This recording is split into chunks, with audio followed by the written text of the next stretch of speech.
Hey guys, and welcome back to this channel, and in this video I'll be showing you guys how you can basically create your own color palette using the blend tool in Adobe Illustrator. So I have this orange. I think I'm just going to do like pink and green because those two are my favoriteest color. So I'll do that kind of green, and then here I'm just going to select like a pink color.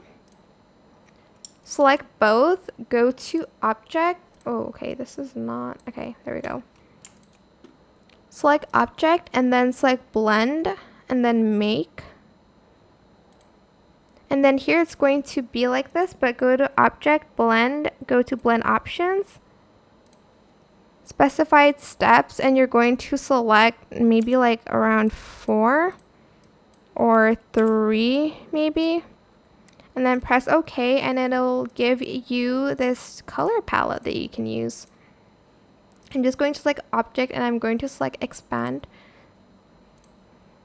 So it's like individually like that. And you can now use this color palette to color your artwork.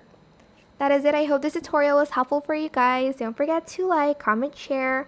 Also subscribe to this channel if you haven't done that already. If you have any more questions, just leave it in the comment section down below. I will try my best to answer them all for you guys. If you found this video helpful, please click the thanks button above the description box down below. Thank you so much for watching. Bye!